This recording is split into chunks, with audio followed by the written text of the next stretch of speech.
Hello ma'am, good day. Bali, ito po yung Ecopost namin. So, makikita nyo po to. Ito yung logo. So, double click lang po natin to.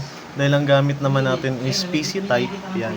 So, ngayon, lalagyan natin dito yung password ni admin. Sample lang po yun. 123123. Then, enter po natin. Then, makikita mo nyo sa features po ma'am. Ito po.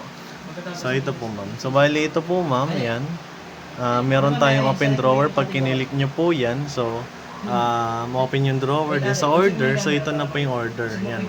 Dito po sa taas, so mapapansin po natin dito sa taas, ma'am, is dito po ni-scan yung mga items. Yan. Tapos, mache-check rin natin sa item checker kung magkano yung presyo.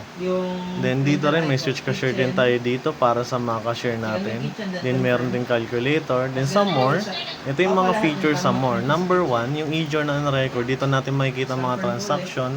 Tapos, yung mga sales, ayan, hanggang sa profit. Ano po? So, click lang po natin ulit. Then sa mga logs, audit trail, dito makikita natin yung mga history ng mga transaction ni cashier, yung mga bawat paggalaw ng POS. Then customer membership, kung may mga suki card tayo, pwede natin gawan sila. Then mariredeem rin po yun. Then manage discount, pwede po tayo gumawa ng sariling discount po natin. Ano po? Back na lang po ulit natin. Then sa manage products, dito tayo mag-encode ng mga items po ma'am. So ituturo ko naman po yan pag na po tayo, nakapag-avail na po kayo ng POS namin.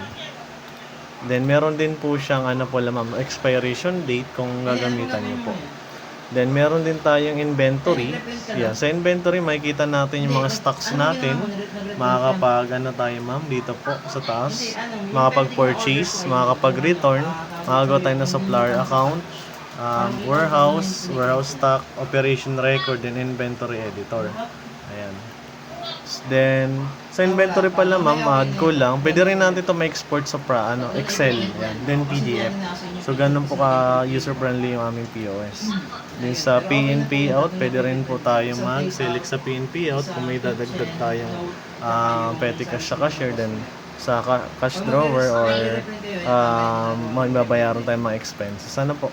Then, sa close store, say reading dito. Sa say reading, pag close store is report to nung cashier o last cashier na yung total na benta po niya. Sa manage payment method.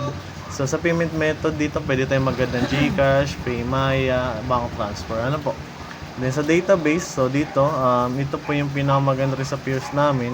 May auto backup po tayo dito. Yan, restore database. Then pwede rin po natin to ma-export yung products natin, mga na-encode. Ito po sa taas. So dito po is pag tapos na tayo mag-encode, pwede natin export siya, save natin sa Excel. Then last po itong settings. Sa settings naman po ma'am, so dito yung store details natin. So kami lang po yung makapag-edit. Ayan. Tapos sa mga itong edit receipt footer, so pwede natin ma-edit yung font ng ating resibo. Ayan, pwede natin edit po ito yung nasa baba po siya. Kasama ng sales invoice kung mag-BBIF po kayo. Then sa printers and devices, so pwede natin i-connect yung printer po natin dito. Kung ano yung printer po na available nyo. Then sa ito customer display, pag magagamit lang po tayo na customer display, o program na lang po namin yun. Then may additional lang po ito ma'am. Then so staff type, dito pwede tayo gumawa po ng staff, makaka-share natin staff type. Ito yung mga restriction na pwede natin ibigay sa kanila. Ano po? Then, itong database management. So, ito yung sasabi ko rin auto backup po. Every end of the day. So, mahalaga po ito, ma'am. Ituturo ko naman to at once na makapag-avail po kayo, ma'am. So, sample tayo, ma'am. For example, is may mag-avail sa item checker. May nagtanong ko na rin kung magkano yung tuna. So, double click lang natin siya. So, ma-place order na po siya. Then, for example, ay meron tayo dito pagpalagay natin Zesto.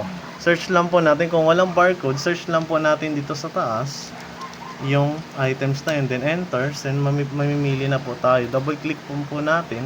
Sa POS namin, meron tayong per box ng ito yung mga selling method. Ano po? May per box, may half dozen. Ano po?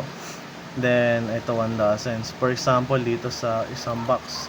Then, automatic po yan mababawas. So, ang laman po nun is 20 pieces or 10 pieces. So, dito po sa quantity, makikita natin. So, for example, sa 552 na, para hindi na magpara-punch.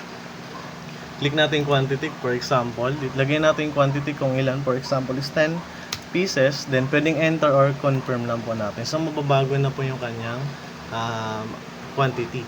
So, dito naman sa this, so, gano'n rin po. Try natin sa quantity. Ayan. Sample natin kung ilang box po yun. For example, 3 box, then confirm. Ayan. So, mapapansin po natin dito yung details ng babayaran po niya. Total. So, 1,3. Ayan. So, try natin ng payment. Click natin yung payment. Then, dito may split payment po tayo. Pwede mag-split payment. Pwedeng cash. For example, ang cash niya 1,000. Then, pay po natin. Then, pili tayo dito sa payment method ng GCash. Ito po nakalagay sa negative. So, ilalagay natin yung GCash na is 300. Then, yung reference po, ilagay po natin. Then, pay po natin. So, ang total na babayaran po niya is nandito. Then, 0 na po ito. Wala na pong change. Then, confirm lang po natin yan.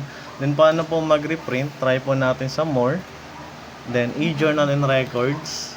Then, sa transaction, makikita po na transaction ngayon. Ayan, mapapansin nyo po dito. Yan, ito po ma'am.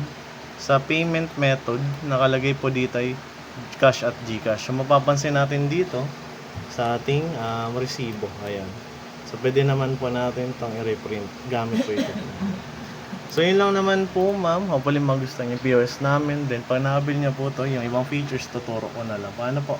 Thank you ma'am.